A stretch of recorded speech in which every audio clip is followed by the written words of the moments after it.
शारदीय नवरात्रि पर्व की शुरुआत हो चुकी है। इन दिनों लोग देवी के 9 स्वरूपों के दर्शन और पूजन के साथ डांडिया और गरबा भी खेलते हैं। लेकिन क्या आपको पता है कि आखिर नवरात्रि पर ही डांडिया और गरबा क्यों खेला जाता है?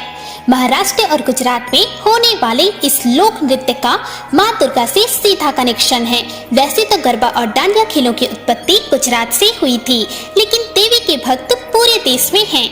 इसलिए नवरात्रि में नृत्य का आयोजन सामूहिक तौर पर देश भर में होता है। धार्मिक मान्यताओं के अनुसार ये नृत्य केवल नवरात्रि के दौरान ही किए जाते हैं, क्योंकि ये नृत्य देवी दुर्गा और राक्षस महिषासुर के बीच 9 दिवसीय युद्ध को दर्शाने और विजय का प्रतीक माना जाता है। इसमें देवी दुर्गा की विजय हुई थी, इसलिए नवरात्रि में इस नृत्य साधना से भक्त देवी को प्रसन्न करते हैं और उनका आशीर्वाद प्राप्त करते हैं। गरबा का अर्थ होता है कि हिंदुओं में नृत्य को भक्ति और साधना का एक मार्ग बताया गया है। गरबा की बात करें तो इसका संस्कृत में नाम है गर्भदीप। कई वर्ष पहले गरबा को गर्भदीप के नाम से ही जाना जाता था। नृत्य से पहले ऐसे करते हैं देवी का ध्यान। गरबा नृत्य से पहले देवी की पूजा होती है। इसके बाद देवी की प्रतिमा के सामने मिट्टी के कलश या घड़े में छेद करके दीप जलाया जाता है। फिर उसके बाद उसमें चांदी का सिक्का भी डालते हैं। इसी दीप की हल्की रोशनी में इस नृत्य को भक्त करते हैं। इस खेल का मतलब होता है कि पुरुष और महिलाएं देवी दुर्गा और राक्षस महिषासुर की तरह लड़ाई को प्रदर्शित कर रहे हैं।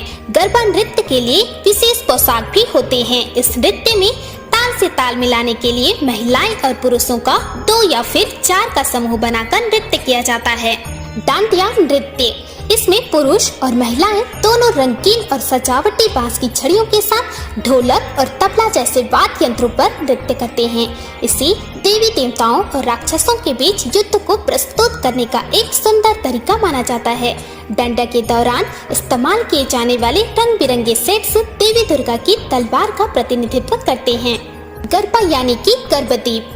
गर्भदीप के चारों ओर स्त्रियां पुरुष गोल घेरे में नृत्य कर मां दुर्गा को प्रसन्न करते हैं। मान्यता है कि गरबा करने के समय महिलाएं 3 ताली बजाकर नृत्य करती हैं।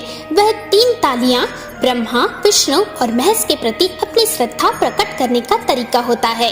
कहते हैं कि तालियों की गूंज से मां भवानी जागृत होती हैं। गरबा सौभाग्य का प्रतीक माना जाता है। डांडिया, ताली, मंजीरा आदि कई चीजें बजाकर गरबा करने का चलन है।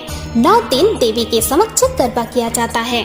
सकारात्मक ऊर्जा का होता है संचार। ऐसा कहा जाता है कि डांडिया नृत्य के समय शीर्ष से आवाज उत्पन्न होती है, उससे पॉजिटिव एनर्जी आती है। इसके अलावा जीवन की नकारात्मकता भी समाप्त हो जाती है।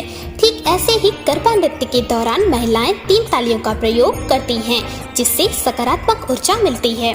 क्यों मनाया जाता है यह पर्व? माना जाता है कि देवलोक समेत पृथ्वीवासी, विशेष रूप से गुजरात में लोग महिषासुर राक्षस के आतंक से काफी ज्यादा परेशान थे।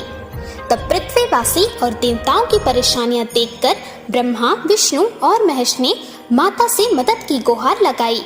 सभी देवताओं की ऊर्जा से माँ देवी जगदम्बा प्रकट हुई और उन्होंने राक्षस का वध किया, जिसके बाद से हर साल नवरात्रि का पर्व मनाया जाने लगा और लोग जश्न के रूप में 9 दिनों का उपवास करते हैं और माता को प्रसन्न करने के लिए गरबा और डांडिया खेलते हैं। जय माँ जगदम्बा, जय माँ भवानी, हर हर महादेव।